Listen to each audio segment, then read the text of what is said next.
Okay, so purihin po ang Panginoon. Amen. So magandang gabi po muli sa inyong lahat. Okay, so bago po ako magpatuloy sa ating pong pag-aaral, kung minsan makalimutan ko na mag-share sa inyo ng link, just click yung old link na akin pong sinare. Actually, yun din po yun. Paulit-ulit ko lang pong sinishare sa inyo individually. Pero, siguro mas maganda na masanay na kayo kung ano yung previous link, you just click it. Okay? So, ganun lang po yun. Okay, so sa gabi pong ito, ay dadako na po tayo sa atin pong paksa. Okay, prepare ko lang po yung akin pong slides. Yan. Okay. So, nung nakaraan, pinag-usapan po natin yung the parable ng Good Samaritan. Kaya lang, dahil nga mahaba yung topic, hinati ko siya. So, nung nakaraang linggo, nag-focus tayo doon sa unang tanong ng lawyer. Yung tanong niya, what shall I do to inherit eternal life? At napag-usapan nga natin yung mga mahalagang tagpo doon na itong lawyer na to, he is trying to trap Jesus Christ. At hindi niya alam na yung kaharap niya ay siya na yung pinaka-source ng eternal life. No? Yun yung ano doon eh. So kaya ang sagot ng Panginoon sa kanya, so ano bang sinasabi ng kasulatan? So nag-recite siya, you shall love the Lord your God and you shall love your neighbor as yourself. At sinabi ng Panginoon sa kanya, maganda, do this and you will live. Kaya lang doon niya na-realize na failure siya, hindi niya talaga naibig ang Panginoon perfectly. Tama yung sinagot niya, kaya lang walang sino man sa atin ang nakatupad doon perfectly except si Jesus Christ. So, yung mga commands ng Panginoon, kung every time na ma-encounter ninyo yung you shall love the Lord your God with all your heart, with all your soul, hindi po natin kayang gawin yon without the help of the Holy Spirit. At kaninang umaga, tinalakay ko po yan as part ng circumcision of the heart. So, yung Holy Spirit ang tumutulong sa atin. Kasi tayo, mga kapatid, aminin po natin, tayo ay kapos in all aspects of life. We cannot keep even a single command of God without the help of the Holy Spirit. Tatandaan niyo po yan.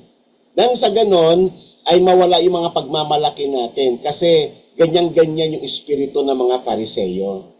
Ang taas ng tingin nila sa sarili nila. Hindi na nakikita yung sarili nila as failure. So ang alam nila, law-abiding sila. Pero ipinakita ng Panginoon yung kanilang emptiness, yung kanilang hypocrisy, and even ignorance about the Word of God. So ngayon, tatandaan po natin, balikan tanaw lang po natin yung salitang eternal life. Tatandaan nyo po kasi sa panahon ngayon, kaya tayo na-confused about the true meaning of eternal life. Kasi nag-focus tayo doon sa salitang eternal. Nakalimutan natin yung salitang life. Mas alam natin yung idea, pag sinabing eternal life, para bang idea natin, mahabang buhay na walang katapusan doon sa Panginoon. And totally na-disregard natin yung pinaka-essential, which is the life itself. Okay? Ganito lang po yun, kalimutan nyo muna yung salitang eternal. Life lang muna ang pag-usapan natin. Tatandaan ninyo, ang life ay nanggaling sa Panginoon. And any definition of man about life does not conform doon sa inordain ng Diyos na life is not life at all. It is death. Naalala niyo yung discussion natin last time, nung sa may Garden of Eden, si Adam, nandoon naman yung tree of life, pwede naman siyang kumain. Kaya lang, mas pinili niya yung tree that gives knowledge about good and evil. Na pag kumain ka nun, it is death. So, in other words, yung dalawang puno na yon, it symbolizes life and death. So, mas pinili ng tao yung ibang version ng buhay. Kaya siya ay namatay. So, pinili niya na siya yung mag-determine ng kanyang buhay. From the moment na ikaw ay humakbang sa ganong perspective, that is death. Kahit na life ang tawag mo dyan. Because there is no other life except the life that given to us by our Creator. Si God ang definer, hindi tayo. So nakita ninyo ang mga tao ngayon, tanungin mo sila about sa buhay, wala na si God. Yung definition nila ng life ay base na sa kung ano yung pananaw nila sa buhay. So, totally nag-depart na sila doon sa pinaka-origin. And the very purpose kung bakit pumunta si Jesus Christ ay para ibalik tayo doon sa essential ng buhay. Okay? Pangalawa, ang life is not just an idea, it is not a thing, it is a person. Tatandaan niyo po yan, no? Life is a person, and that is Jesus Christ. Kaya nga nung sinabi niya, I am the way, the truth, and the life. Ang life ay hindi lamang isang force, hindi lamang to isang idea, hindi po ito isang bagay na pwede mong makuha. Ang buhay ay makakamtan mo lamang pag ikaw ay nanalig kay Jesus kasi siya yung pinaka-tree of life, the very source of life. So ngayon, idugtong mo ngayon yung salitang eternal. Kasi si Christ ay napagtagumpayan niya ang kamatayan, kaya nga tayo ay binigyan ng mahabang buhay. So idagdag mo na lamang sa context ng life ng Panginoon yung salitang eternal. So eternity, no? For eternity, mabubuhay tayo sa Panginoon under God. Okay? So yun po ang ibig sabihin ng life. Ang life is the kind of life that defines by God, governs by God, and glorifies God. That is life. Any other definition of life outside sa context ng Creator is not life, but death. Dito, na-capsulize dito sa may verse na ito, kung ano yung life na ibinalik sa atin ng Panginoong Yesus. Naalala nyo sa John 3:16, ano? For God so loved the world that He gave His only begotten Son, that whosoever believes in Him will not perish, but have everlasting life. So, yun po ay, kasi ang tao, lito na siya. Confused na siya about life. Hindi niya na alam talaga kung ano talaga ang buhay. Kaya si Jesus ay nagkatawang tao na buhay ng tulad natin. He obeyed God perfectly and He demonstrated to us what is life. Kung papaano muli maging tao. Kasi tayo, we are already lost. Totally lost. We do not know the true meaning of things because of our fallen state sa kasalanan. So sa may verse na ito, ipinakita uli ng Panginoon what is life. Tignan ninyo rito. And He died for all so that they who live might no longer live for themselves. So iyan yung naging problema, no? Nag-depart tayo sa Panginoon at naggumawa na tayo ng sariling version natin ng buhay. Hindi na tayo nabubuhay sa Panginoon. Nabubuhay na tayo para sa ating sarili. And that is the saddest thing na nangyayari ngayon sa lahat ng tao. They are living for themselves. And as long man is living for themselves, he is dying. He is going to hell. Kasi that is separation from God. So, ibinalik tayo ng Panginoong Yesus. Kaya siya namatay sa krus ng Kalbaryo upang tayo na nabubuhay ngayon ay huminto na o wag na tayong mabuhay para sa ating sarili. At tayo ay mabuhay na para sa Kanya na siyang namatay para sa atin. So, yun po ang ibig sabihin ng buhay. Ibinalik tayo. No? Katandaan ninyo, what is life? Life is life under God's rule. Okay? Life is living under the authority of God, under His reign, and under His rule over our lives. Life is living in the presence of God and enjoying Him for the rest of our life forever and ever. It is living for Him, glorifying Him, habang tayo ay mayroong buhay for all eternity and no longer live for ourselves. That is life. Idagdag mo na lang yung salitang eternal. Kasi si Jesus ay siya'y nabuhay. At yun yung pangako ng Panginoon sa atin, gagawin tayong eternal. So, ibig sabihin yung eternal life sa eternity, tayo ay mabubuhay na sa Panginoon at hindi na para sa ating sarili. Yan ang ibig sabihin ng life eternal. Okay? Uulitin ko. Another version of life na hindi ordained by God is not life at all. It is death. If you are living for yourselves at ang purpose mo, kaya ka nabubuhay para sa iyong sarili, akala mo kumikita ka ng pera para sa iyong sarili lang dahil ikaw yung nagtrabaho niyan, you are dying. Because that is not life. Ang life ay nabubuhay ka para sa Panginoon at namamatay ka sa iyong sarili. That is life. Okay? Tatandaan niyo po yan. At ito ay very obvious sa sinabi rin ni Apostle Paul sa Galatians chapter 2. I have been crucified with Christ, and it is no longer I who live, but Christ live in me. Amen? Hindi na tayo ang bida. Hindi na tayo ang nasusunod. But Christ lives in me and rules over me. Yan ang confession ng isang totoong Kristiyano. And that is the true Christianity. We are crucified. Our old self na nabubuhay sa kanyang sarili ay na-crucify na with Christ.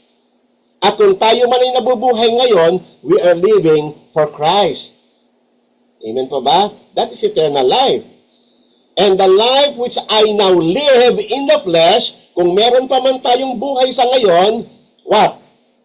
I live by faith in the Son of God who loved me and gave up Himself for me. That's very clear. That is life defined by God. It is living for Christ and no longer living for ourselves. So, ulitin ko, any definition of life na hindi ito ang context is death. Okay? So, that is very important, no? Bago natin iwanan yung issue ng eternal life. Now, let's proceed doon sa another question niya. So, itong lawyer na to, nakita niya yung sarili niya eh. Nabagsak siya doon sa standard na gusto niyang itrap si Satan, ay si Jesus Christ. Gusto niyang itrap, tinetest niya through question, at na-trap siya doon na nakita niya sa pamamagitan ng mga simpleng sagot ng Panginoong Yesus, nakita niya yung sarili niya na siya mismo ay failure. So, ang ginawa niya para makalusot siya, wag siya lumabas na kayahiya, ibinaling niya sa iba yung tanong. Kaya matalino siya kasi lawyer ito eh. Kaya sabi niya, para makaiwas siya sa unang tanong na ibigin ng Diyos, so ang tinanong niya naman, who is my neighbor? Kasi yun yung sinabi niya eh. You shall love the Lord your God with all your heart, with all your soul, and with all your might. So, failure siya doon. So, yung ikalawa, and you shall love your neighbor as yourself. So, para makaiwas siya, i-divert niya yung kwento sa ikalawang tanong. Who is my neighbor? Wow. That's very important, tanong. At dito, yung sagot ng Panginoong Yesus, our Lord answered him by telling him a story. At itong story na to para tong bomba sa kanya. Nawasak lahat ng argument niya. Okay? Na-expose yung kanyang ignorance, na-expose yung kanyang hypocrisy, at lumitaw yung kanyang kamangmangan sa binigay ng Panginoon na kwento. Okay? So ngayon, tatandaan ninyo ha, ang mga Pariseyo have a very limited definition of neighbor. Ulitin ko, para magkaintindihan tayo. Para maintindihan ninyo kung ano yung pinag-uusapan dito. Ang mga Pharisees, ang mga Sadducees, ang mga scribes, and even yung mga lawyers during those times have a very limited definition of neighbor. Sa kanila, sino lang ang neighbor? Ang neighbor, of course, yung mga righteous na inaakala nila. Of course, kababayan nila, mga Hudyo lang. Pangalawa, of course, yung mga religious, no, yung inaakala nila na mga obedient sa law, di ba? So, yung mga sinners, nakita naman ninyo yung attitude nila towards sinners, hindi na nila neighbor yun kasi parang rejected by God yun. So, napaka-narrow, no? Napakakitid na kailang mga explanation. Much more, yung mga Gentiles, no? Yung mga Gentiles, hindi nila neighbor yan. Yung ibang mga bansa. Okay. Kasi ang alam nila, sila lang ang chosen nation, sila lang ang maliligtas. So, walang kaligtasan sa mga Gentiles. Yun ang pagkakaalam nila. At lalo na, yung pinaka-kinabumuhian nilang tao na siyang ginamit ng Panginoong Yesus, yung Samaritan. Alam nyo kung bakit kinamumuhian nila ang Samaritan? Kasi mahaba ang kwento niyan. No? Sa lahat ng mga tao, never nilang tatawaging neighbor yung Samaritan. At iyon, very careful ang Panginoong Yesus, ginamit niya yung Samaritan dito sa kanyang story para i-rebuke niya itong Pariseyo. Okay. So ngayon, muna tayo ng historical background. Ano ba yung Samaritan? Bakit ito kinamumuhian ng mga Hudyo? Kasi ganito yan, dati noon ng Israel, kung makikita niyo yung map nila, isa silang solid na nation, north and south. So ayan po yung 12 tribes of Israel. Kaya lang, kung naalala ninyo yung kwento ni Solomon, ni King Solomon, anak ni David, maganda pa yung pamamahala ni Solomon, united pa ang Israel. Pero yung kanyang anak na si Roboam, isang evil na king, ay wicked, tyrant. So dahil doon na-divide ang Israel, yung 10 tribes ay nag-separate sa kanila, yung northern part, at naiwan yung 2 tribe na lang, yung Judah at Benjamin. Okay? So yung ibang tribe, yung Issachar, Zebulun, Dan, etc., yung 10 tribes, sa north po yon. So nagkahiwalay. Ang naging hari doon ay isang evil na dating servant ni King Solomon, si Jeroboam. So Jeroboam sa north, si Roboam na anak ni Solomon sa south. So itong si Jeroboam, evil ito eh. So ang ginawa niya para wag pupunta yung mga tao, para wag sasamba sa Judah, kasi nandoon yung temple sa Jerusalem, para wag pupunta doon, kinumpit niya. Nagpatayo siya ng 2 guyang ginto. Isa doon sa northernmost, yung isa naman sa may southernmost ng kanilang boundary. Isa sa Dan, isa sa Bethel. So, para yung mga tao hindi na pupunta ng Jerusalem. So, inilayo niya yung mga Israelita sa tunay na pagsamba sa Diyos. Malaking kasalanan yan si Jeroboam. Pero hindi doon nagtapos ang kasamaan ng Samaritan. Kasi yung Samaria, iyon yung pinaka-center, yung pinaka-capital, no, ng kingdom.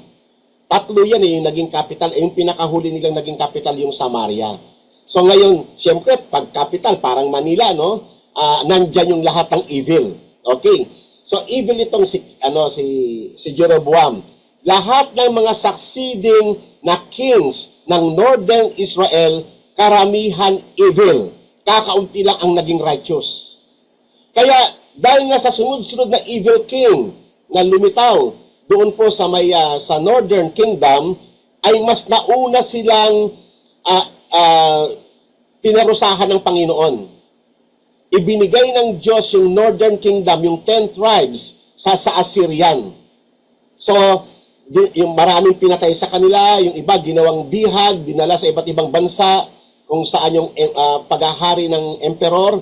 And then, ang mga tumira doon sa sa northern kingdom, ay haluan na. May mga pagan at nagkaroon na ng crossbreeding. Yung mga Israel doon na naiwan plus yung mga pagan, kaya nga hindi na sila solid na mga Israelita. May mixed breeding na sila. At hindi pa doon nagtapos bukod sa idolatrous, yung northern, wicked, at saka crossbreed na. So ang isa pang pinakamatindi rito, so nauna silang na-scatter yung northern. Ngayon, nung wala na ang northern kingdom, yung southern kingdom naman, yung naiiwan yung Judah and Benjamin, nag-backslide din sa Panginoon. Ang pagkakaiba ng northern tsaka southern ay sa may southern kingdom, mas marami yung righteous king na lumitaw. Sila Josiah, sila marami pang iba na mga righteous na mga king. Kaya medyo na-preserve sila ng kaunti. Pero hindi kalaunan, puro wicked na rin ang lumitaw na king. Kaya totally, ginib up na sila ng Panginoon, ibinigay na sila sa Babylonian Empire. Dinestroy na yung temple. Wasak na yung city of Jerusalem. Tapos yung iba ginawa ng exile. Kung naalala nyo yung kwento nila Daniel, nila Shadrach, Meshach, Abednego, nasa captivity na sila sa Babylon. Okay? After so many years na kailang stay, 70 years, ayon sa prophecy. So, ni-raise ng Panginoon yung isang Gentile king, yung king of, ng si Cyrus, yung king ng Medo-Persia, hinipo ng Panginoong Yesus para pabalikin ang mga Israel, ang mga Hudyo doon sa Juda. Take note, yung salitang Hudyo or Jews ay galing sa salitang Juda. Okay? Sila po yung totoong Jews, yung mga taga-Juda. Okay? Yung Southern Kingdom. Doon po nag-umpisa yung salitang Jews or Hudyo. Okay? So, itong mga Hudyo ay pinabalik ni King Cyrus after 70 years ng captivity. Ayon na rin sa prophecy na binigay ng Panginoon sa kanila. So, ngayon, nung time na yon na nire-rebuild nila yung city, yung walls ng city, yung templo, ang number one na persecutor nila ay yung mga Samaritan. Kaya galit na galit sila dyan. Talagang enemy yan nila noon. Sila yung talagang hinaharas sila during the construction ng wall. Talagang sila yung mga sumisip-sip sa emperor para ipahinto yung paggawa. So, ang daming ginawa nito mga Samaritan na ito. So, ngayon, kaya ganun na lang katindi yung historical hatred ng mga Hudyo sa mga Samaria. Pero, mga kapatid, dito sa may kwento na binigay ng Panginoon, ang ginamit niya na halimbawa ay yung Samaritan, a good Samaritan. Okay? So, very interesting, ginamit ng Panginoon yung kinamumuhian ng mga Israelita. Ngayon, tignan nyo rin sa may kwentong ito. Ngayon, tignan nyo muna yung mapa. Ito, may mapa ako nilagay So, napansin nyo yung may naka-highlight na yellow. Sa baba, yung Jerusalem. Diyan ang galing yung tao na ni Rab. Papunta siya ng Jericho. Tapos, nakita nyo yung red lines na yan. Kasi, yan po yung boundary ng Samaria. Ang mga Israelita ay hindi pumupunta ng Samaria. Kasi historical talaga, sa kanila, kinamumuhian nila yung lahing iyan.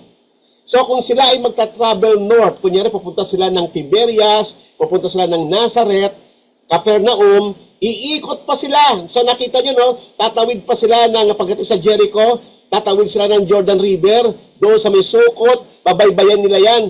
So pag nakalagpas na sila ng Samaria, kakaliwa na uli sila papuntang Nazareth, papuntang Tiberias, papuntang Capernaum. So ganyan po yung kwento nila. Iniiwasan nila yung Samaria. Ngayon, dito sa may kwento, yung itong taong ni Rab na iniwan na half-dead ay galing sa Jerusalem, meron siyang business, siguro papunta siya doon sa may, maaaring sa Nazareth or North, habang bumabaybay siya doon, napadaan siya sa Jericho. Doon sa area na yun, kasi maraming mga hills, maraming mga naka-cover na mga batuhan. So inabangan itong businessman na ito. Inabangan siya doon ng mga robbers and then hinold up siya, talagang hinubaran siya, and then iniwan siya na half dead. So ngayon, after that incident na yan, tumakbo na yung mga magnanakaw, ngayon may napadaan. May napadaan na dalawang lingkod ng Diyos. Very interesting. Ang ginamit ng Panginoon na mga halimbawa ay mga man of God, mga tao sa templo, saserdote at levita. Alam naman po ninyo siguro ang saserdote, yan yung pinaka-chief priest. At yung mga Levites, sila yung mga workers doon sa may templo na kaalalay ng mga priest. Wow! So nakita ninyo yung ginamit ng Panginoong Yesus. So itong dalawang ito, nung napadaan sila, nakita nila itong victim na nakahandusay sa may kalsada. So nung nakita nila, yung una, yung priest, nilagpasan niya. Pangalawa, yung Levite, ganun din, nilagpasan. So ang tanong doon, bakit nila ginawa yon? Kasi ganito po yan, no? Ang mga priest kasi, sila yung mga workers sa templo. At meron silang merong law kasi na binigay ang Panginoon sa kanila concerning defilement and cleansing. Bawal na bawal, especially sa kanila na mga naglilingkod sa templo, bawal humawak ng anything dead. Yan man ay patay na ipis, patay na butiki, patay na baka, patay na ganon. Anything dead is abominable kay God. At kung makakahipo sila ng anything dead, sila ay dadaan sa proseso ng cleansing. Napaka-tedious process ng cleansing. At hindi lamang po yan isang araw. Yan po ay 1 week. At ang dami pang sacrifices, ang daming cleansing, ang daming seremonya bago sila makapagtrabaho uli sa templo. So siguro, nakita nitong dalawang ito, na ito hindi sila sure kung patay na o hindi. Kasi kung patay na yan, baka mamaya hindi sila makapagtrabaho. So yun ang pumasok sa isipan nila. So ano yung nakikita natin dito na problema? Because ng kanilang doctrine na pinangahawakan, nawalan sila ng yung pakipagkapwa-tao. Yan, no? Maraming mga ganyan, no, mga Kristiyano. Because of their doctrines, because of their yung mga principles na sinet sa kanilang mga churches, nawawala yung pakikipagkapwa-tao sa madaling salita.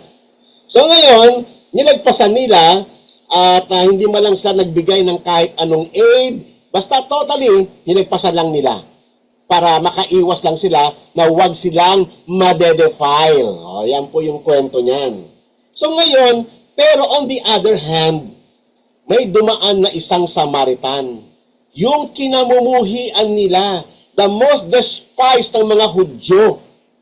But a Samaritan who was on a journey came upon him, and when he saw him, he felt compassion. Wow! Yan yung pinaka-importanting word dyan sa may kwentong iyan. Yung priest as well as yung Levite, wala silang compassion na naramdaman nung nakita nila yung biktima. Pero itong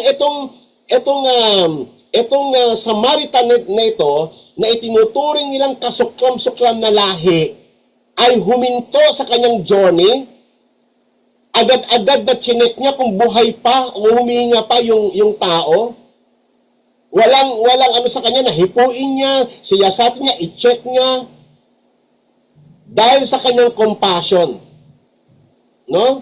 At sa kanyang naramdaman niya yung mercy, yung compassion na hindi pinakita ng Levite and priest.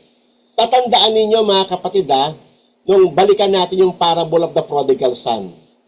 Ano yung naramdaman ng tatay sa anak nung nakita niya yung anak niya na miserable, malayo pa lamang? Ang sabi doon, and he felt compassion. Upon seeing his son, his prodigal son, he felt compassion. Okay? That is a very important word.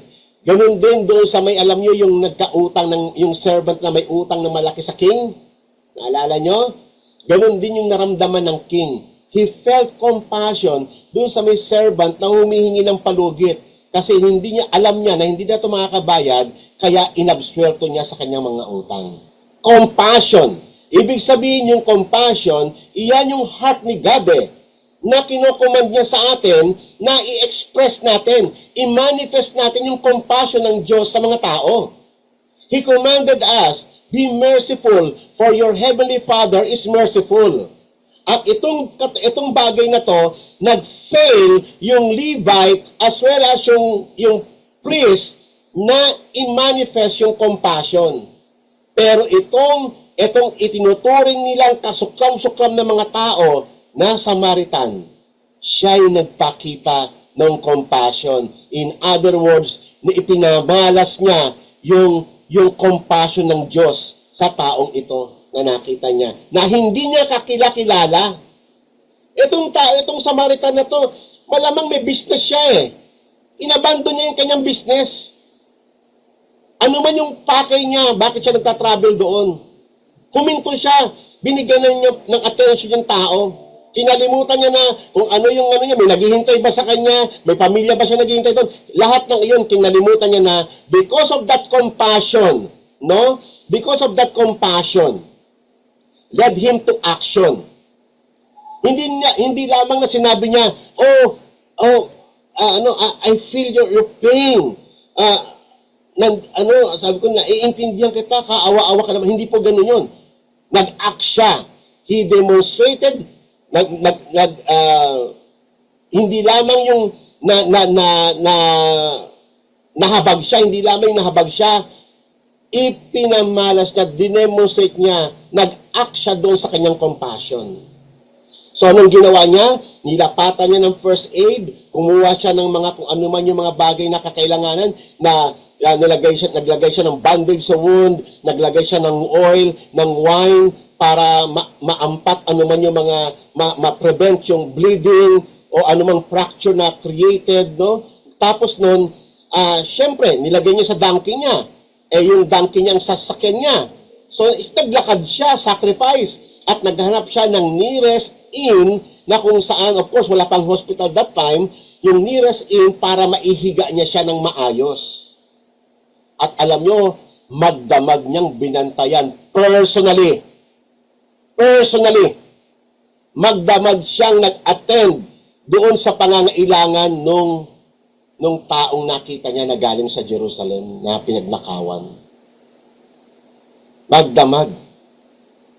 Kinalimutan niya na ano man yung mga business niya, ano man yung mga naghihintay sa kanya doon, ano man yung importanteng pake niya, bakit siya nasa journey, lahat ng iyon ay kundi binigyan niya ng atensyon yung taong hindi niya kakilala.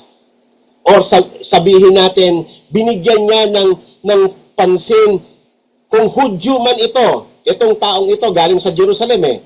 Kung Hudyo man ito yung taong namumuhi sa kanya. What an irony, hindi po ba? Itong taong namumuhi sa kanya kasi iyan yung general concept ng mga Hudyo eh. They hated yung Samaritan. Yung kinamumuhian niya ang nag-asikaso sa kanya. Yung priest at yung Levite na supposedly yung nag-attend sa kanyang pangangailangan, nilagpasan lang siya because of limitations in some of their doctrines. Nakakatawa, hindi po ba? That is irony. Yung inaasahan mo na gagawa sana ng kabutihan ay hindi nagpakita ng pakipagkapwa-tao. Yung tao na kinasusuklaman mo, na tinuturing mo na wala ng pag-asa, siya pa yung nagpakita ng pakipagkapwa-tao. What an irony. Amen po ba? So nakita po natin nag-spend siya ng kanyang whole day. Yung kanyang journey, yung kanyang business, he put them all aside para bigyan ng top priority yung health and yung restoration ng taong iyon. And then, pagkatapos nun, binililan niya yung innkeeper, sabi niya, babalik ako, alagaan mo siya. Kung ano ang kailangan niya, ibigay mo. Pagbalik ko, babayaran kita. So definitely, kakilala nila tong taong ito. Kasi siguro, normal na nagtatravel itong Samaritan na ito. And then, babayaran kita, huwag ka mag-alala. So, ganoon nga, of course, so, naputol na yung kwento doon, pero ibig sabihin, talagang binalikan niya itong taong ito at binigay niya lahat ng pangangailangan hanggang sa siya ay makarecover. And then, ito na po yung tanong ng Panginoong Yesus. Sa tinanong niya, binuweltahan niya ngayon yung lawyer. Ang sabi niya, which of the three do you think proved to be a neighbor to the man who fell into the robber's hand? O, syempre, matatrap na naman yung lawyer, ano? Matatrap siya sa story, eh. Hindi niya sinabi na, ay, yung Samaritan. Kasi nga, alam na nila na yung kinamumuhian nila yun, eh. Ang sinabi niya lang, ano, para makalusot na naman siya, the one who showed mercy toward him. Amen? Iniiwasan niya hanggang sa huli-hulian, eh. Nabanggitin yung Samaritan, eh. Kasi nga, they hated them most. So, alam mo ito, no, grabe ito, parang bomba ito, eh. Parang bomba to sa face ng mga hypocrites. Pinakita yung kailang hypocrisy. Sila na religious people ay hindi marunong magpadama ng compassion. Hindi nila alam na maging neighbor sa ibang mga tao dahil sa kanilang doktrina. Limited sila by their doctrines. Naging hindrance sa kanila, naging patibong sa kanila yung kailang mga doctrines. Nakita niyo yun? Nakakatakot, hindi po ba mga kapatid? Dapat mabalanse natin to sa buhay natin. Kasi may command ang Panginoon, eh. Be merciful just as your heavenly Father is merciful. So, ang sinagot ng Panginoon sa kanila, go and do the same. Gawin mo. Maging neighbor ka. Pag may nakita ang ganon, maging neighbor ka sa kanila. Grabe, no? Parang, wala na. Napipi na yung lawyer. Totally. Hindi na gumana yung lahat ng kanyang mga theology, bagsak na lahat. Lahat ng kanyang mga doctrine, bagsak na lahat. Importante, mga kapatid, ang compassion. Tatandaan ninyo, ang neighbor, there are no limits. There is no ethnic limits, no geographical limits to the neighborhood, to the kingdom of God. Lahat ng tao sa buong daigdig ay neighbor natin. Take note, ha? Magkaiba yung kapatid mo sa Panginoon, magkaiba yung neighbor. Pag sinabing brotherhood, brother, ito ay limited lamang sa mga Christians. Okay? Si God the Father ay hindi father ng lahat ng tao. Siya ay father lamang ng lahat ng may takot sa Kanya. Kasi ang iba ay anak ng dyablo. Tayo ay mga anak ng Diyos, tayo magkakapatid sa Panginoon dahil meron tayong basic bond. We are bound by the law of God. Okay? So tayo yung mga magkakapatid. Hindi natin kapatid yung mga namumuhi sa Diyos. But they are our neighbor. Yan, ano? Para makita nyo yung difference. Lahat tayo neighbor. Even yung mga worst criminals, neighbor natin sila. Okay? So, para maintindihan ninyo, no, yung universal na tinatawag na universal neighborhood. But there is no such thing as universal brotherhood. Kasi ang salitang brother ay limited lamang sa mga anak ng Diyos. Pero ang kaugnayan natin sa lahat ng tao ay kapwa natin sila. Kapwa, hindi natin sila kapatid. Okay? Pag sila ay nangangailangan ng tulong, tutulungan natin sila. Kung kinangangailangan ng compassion, we will extend our compassion sa kanila. Katulad ng sinabi doon sa Old Testament, pag nakita ninyo na nakabagsak yung asno ng inyong kaaway, tulungan ninyong makatayo.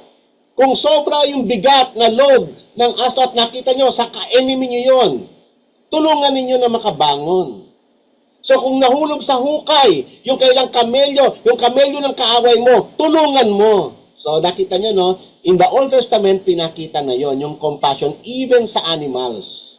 Hindi ito nalilimit na dahil ba siya kaibigan mo o kakilala mo. Yan ang sabi nga ng Panginoong Yesus sino ang iimbitahan mo? Yung mga kakilala mo lang? Why not invite those who are not able to repay you? Di ba? Pinakita ng Panginoong Jesus yun Ang imbitahan ninyo yung mga pila, yung mga bulag, yung mga wala nang kakayanan na makatulong sa inyo. Kasi kung ang bibigyan ninyo yung mga able lamang na gumanti sa inyo ng kabutihan, anong reward ang naghihintay sa inyo? Sabi ng Panginoong Yesus. So, pinapakita dito ng Panginoong Yesus, na yung mahalagang utos ng Panginoon sa atin. Tayo ay maging neighbor sa lahat ng tao. Hindi man natin sila kasama sa church. Hindi man sila mga born again. Hindi man sila kahit na sila mga Muslim o atheist. Pag dumating yung time, they need our help, we must extend them. We must show mercy to them sapagkat iyon ang nais ng Panginoong Yesus. That even those fallen people will experience God's mercy and compassion through us. Tayo yung magiging vessel para maipadama ng Diyos yung kanyang habag sa lahat ng tao na nilikha niya. Kahit hindi natin sila kapatid. Kahit sila ay enemy mo. There's no boundary. There's no limitation. No ethnic, hindi dahil sa sila ay negro o tayo maputi o wala po yon. Hindi po yan dahil ang mata mo ay singkit. Hindi po yon. Hindi porke sila ay kabilang sa Iglesia ni Cristo, sila ay mga Buddhist, hindi po yon. Walang limitation ng pagiging neighbor. So take note of that. Lahat tayo, under God, we are all neighbors. Even your wife, even your husband, even your children, your parents, they are all your neighbors. Amen. Ang asawa mo, ang unang-una mong neighbor. Yung anak mo, neighbor mo yan. Nanay mo, neighbor mo yan. Kay believer sila, kay unbeliever sila. They are all our neighbors. And in the time comes na nangangailangan sila ng compassion, you have to extend God's compassion to them. Sapagkat sinabi ng Panginoon sa Matthew 5 verse 7, Blessed are the merciful, for they shall receive mercy. And in Ephesians chapter 4 verse 32, Be kind and compassionate to one another, forgiving each other, just as in Christ God forgave you. Tatandaan ninyo, ang mercy or compassion ay essential quality ng isang totoong believer. Uulitin ko, ang mercy or compassion ay essential virtue na dapat taglay-taglay ng isang anak ng Diyos. Amen po ba? Nais ng Diyos na maipadama yung kanyang compassion sa mga fallen na taong ito. Okay? Kung tayo ay mahabagin sa mga hayop, dapat mas mahabagin tayo sa ating kapwa-tao. Amen. Sabi nga ng Hosea, chapter 6, verse 6, I desire mercy rather than sacrifice. And sometimes, and oftentimes, we offer God's substitute. Amen? Ang ino-offer natin kay God ay yung mga gusto lang natin ipakita yung pagiging religious natin, yung pagiging emotional natin. Pero yung mag-act ka sa compassion na nire-require ng Panginoon, ay nagfe-fail tayo. Amen po ba? Okay, so importante po yan. Now, puntahan po natin yung command na ito. You shall love your neighbor as yourself. Kasi yan yung ikalawang tanong ng lawyer. You shall love your neighbor as yourself. Alam niyo ba mga kapatid, this is very basic. Ito po ay Old Testament law as well as New Testament. Sabi nga ni Apostle Paul in Romans 13, owe nothing to anyone. Huwag kang magkaroon ng iba pang obligasyon maliban sa isang bagay na huwag mo nga kalimutan ano yon. To love one another. For he who loves his neighbor has fulfilled the law. Amen. Love does no harm to a neighbor. Kung talagang mahal mo ang iyong kapatid, hindi mo siya sisiraan, hindi mo siya ikichismis. Amen? Love does no harm to a neighbor. Hindi ka gagawa ng isang bagay na ikapapahamak niya. Alam nyo ba, kaya nga pinagbabawal ng Panginoon yung mga iba't ibang uri ng kasalanan kasi ang nature ng sin is destructive. For example, yung inggit. Because of inggit, i-destroy mo yung taong kinainggitan mo. Because of jealousy, ay masasaktan mo yung tao. Seryoso yan eh. Lahat ng iyan ay kontra doon sa pag-ibig na nais ng Diyos na ipamalas sa mundong ito. Love, tatandaan ninyo, does no harm to a neighbor. Therefore, love is the fulfillment of the law. Alam nyo mga kapatid, kung itong batas na ito ng Panginoon na you shall love your neighbors as yourself, napakasimple. Pero alam niyo ba mga kapatid, kung ito ay i-observe lang ng buong tao sa buong mundo, ay naku, napakaganda ng ating mundo. Napakaganda ng ating society. Isipin nyo kung i-apply natin to sa all walks of life, in every sphere of life and thought sa ating society. For example, kung yung ating mga rulers, yung mga binahalal natin, yung mga namumuno, kung sila mahal nila yung kanilang kapwa, hindi sila magnanakaw sa kaban ng yaman. Hindi sila magiging korap. At kung tayo naman ay mga citizen, kung gagawin natin yung tama, hindi tayo pasaway, hindi tayo gumagawa ng mga krimen, mahal din natin yung mga namumuno sa atin, walang rebellion, wala lahat, napakagandang harmony sa loob ng bayan. I-apply natin sa mga teachers tsaka sa mga estudyante sa loob ng eskwelahan.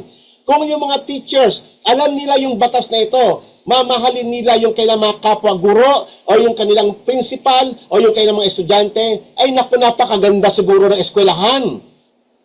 Walang abuses ng mga teachers, wala nang mag-ano ng mga estudyante na rights para sa child abuse. Wala nang ganun eh. Kaya lang naman nag-rise siyang dahil sa abuses ng mga teachers, sa kailang mga authority. Pero kung on the other hand, kung ang mga estudyante, alam din nila yung batas na ito, na ituturo na ito sa kanilang mga tahanan, mamahalin nila yung kanilang mga guro. So, ang ganda ng eskwelahan. Kung ito ay observe sa in-between buyer and seller, yung seller, dahil mahal niya yung kanyang kapwa, hindi siya mandadaya. Hindi niya gagawing substandard yung mga materials na gagamitin niya sa hagdanan. Hindi siya magbebenta ng mga bulok na mga paninda. Kunyari, alam niya ng bulok na pala yung hindi niya naibebenta yun kasi mahal niya yung kanyang neighbor. Hindi niya dadayain yung sukat, yung timbang. Bibigay niya kung yung tama kasi mahal niya yung kanyang neighbor. At ganoon din yung buyer. Ang buyer ay tapat. Ibibigay niya yung tamang bayad, hindi niya dadayain yung seller. Kung nangutang siya, magbabayad siya ng kanyang utang. Ang ganda, Kung i-observe lang ito ng lahat ng tao sa buong daigdig, o ilagay natin to doon sa sa aspeto ng judge, sa korte, at saka ng taong na nililitis. Kung alam lang nilang i-observe ito, ang ganda ng justice system natin. Okay? Walang corrupt na mga judge na nababayaran at wala rin mga abusado na mga tao. Ngayon, kung i-apply natin ito sa mga businessman at sa employees, yung mga businessman hindi na sila mandadaya, Ngayon nakakaawa, alam mo, yung mga farmers Kasi yung mga bumibili ng mga paninda ng mga farmers, sobra-sobrang tubo, sobra-sobrang patong, kawawa yung mga farmers, kawawa yung mga kaya tuloy yung mga farmers natututuloy magnakaw.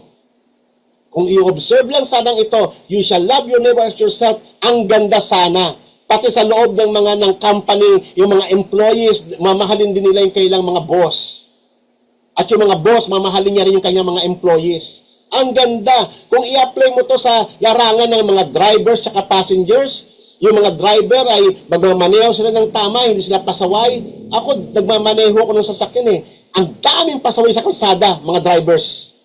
Grabe, mga pasaway. Pati mga tumatawid, mga lawless lahat eh. Grabe. So, kung ang driver, hindi lang para kumita siya ng pera, i-observe niya yung batas na to, ang ganda. Iingatan niya yung kanyang mga pasahero, hindi lamang para kumita siya. At ganoon din yung mga pasahero. Diba? Kung ilalagay mo to sa doktor at saka sa hospital, sa yung mga pasyente, yung mga doktor, hindi sila magtataga ng kailang mga pasyente.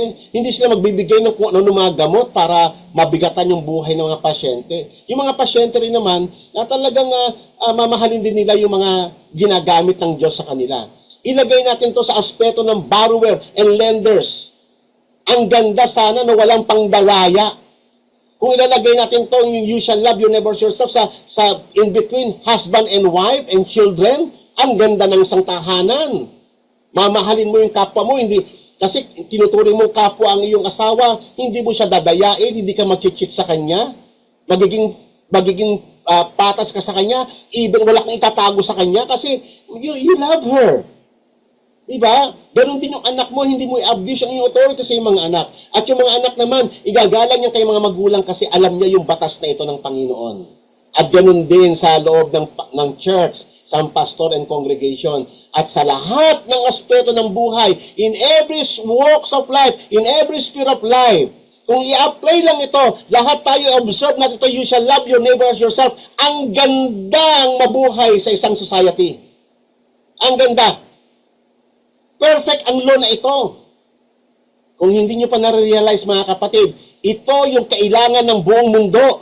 Wala nang digmaan, hindi na natin kailangan hindi na natin kailangan ng kulungan, hindi na kailangan ng military, hindi na kailangan ng CCTV camera. Kung alam lang i-observe ito ng lahat ng tao, mawawala ang lahat ng krimen, lahat ng pandaraya, lahat na nagkokos ng sufferings ng tao. Ganyan kahalaga yung batas na yan. Tuwing ako may nakakaharap ng mga tao, even mga politicians, yan ang lagi kong sinasabi. Sa lahat ng mga tao na nasisharean ko, I always talk of this command. Kasi ito, napakaganda niyan. Kung meron lang yan, kung lahat lang ng tao aware sa commandment na yan, hindi na natin kailangan ng pagkadami-dami mga batas. Sobra-sobrang mga batas na hindi na alam ipa-implement ng ating government. Patandaan nyo mga kapatid, kung ikaw talaga ay Kristiyano, you shall observe this. You shall love your neighbor as yourself. Wala kang dadayain, wala kang sisirain ng mga tao, kahit nagagalit ka pa sa kanya, kahit na enemy mo siya, hindi mo exaggerate yung mga kwento, kundi magiging patas ka, magiging just ka pa rin sa kanya. Kahit hindi niya pa alam yung commandment na yan, pero ikaw nakakaalam, gawin mo ito kapatid, kasi ito yung nire-require ng Panginoon sa atin. You shall love your neighbor as yourself. Amen. Mapalad tayo mga kapatid, sapagkat tayo ay inuna ng Panginoon na pinunawa niya sa atin ang batas na ito. Sapagkat ito lang ang tanging solusyon sa problema ng ating society sa buong daigdig. Mawawala ang corruption, everything will vanish, pati mga criminals, mga swindlers, lahat ng abuses, mawawala yan if all people will observe this commandment. Amen? I pray mga kapatid na nakatulong sa inyo yung ating maikling pag-aaral at ito po'y napakahalaga mga kapatid para sa ating lahat. Itanim niyo po ito sa inyong puso't isipan kasi ito po ay commandment ng Panginoon. This is the heart. At ito po yung pinaka-summary, Therefore, na-fulfill ang lahat. Biro mo, pagkadami-daming commandments, you don't need to kasi sabi nga ni John, how can you love God na hindi mo nakikita kung hindi mo kayang mahalin yung kapwang nakikita mo? Di ba? Kasi yung pagmamahal mo kay God, may papadama mo lang yan through your love through your neighbor eh. So therefore, that na-summarize ang buong batas. na isummarize ang buong batas ng Panginoon through that commandments. You shall love your neighbor as yourself. O kung gusto mo ng pinaka-mas short pa, love is the fulfillment of the Lord, of the law. Amen? I pray mga kapatid na katulong ito ng malaki sa atin. Amen? Tayong lahat ay yumuko at manalangin. Heavenly Father, we thank you, O Lord God. Salamat po, Panginoon, sa iyong kautusan. We need this, O Lord God. Our society needs this, O God. Ang buong mundo, kailangan ito, Panginoon. Sapagkat ang aming mundo, ang buong daigdig ay pasama ng pasama. Walang katapusan ng mga krimen, ang mga digmaan, ang lahat ng mga kaguluhan, sapagkat they don't know you, O Lord. They don't know your marvelous law. Lord, kaming mga Kristiyano na tinawag mo, kaming mga anak mo, O Lord, itanim mo po ng malalim sa puso namin ang iyong kautusan. Sapagkat, O Lord, nalulugod ka sa mga taong nagmamahal ng iyong kautusan. Sa mga lumalakad sa mga bagay na ito at ipinapadama sa aming kapwa. Ang pag-ibig mo ay walang limitasyon. There's no boundary in your love. Lord, teach us to love our neighbor as you have loved us, Father God. Help us through the power of the Spirit. Enable us, O God, to do these things for your glory and for your honor. In Jesus' name we pray. Amen.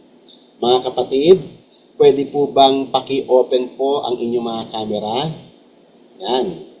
Tayo po ay magpi-picture taking. So meron po tayong 42 na mga anak ng Diyos.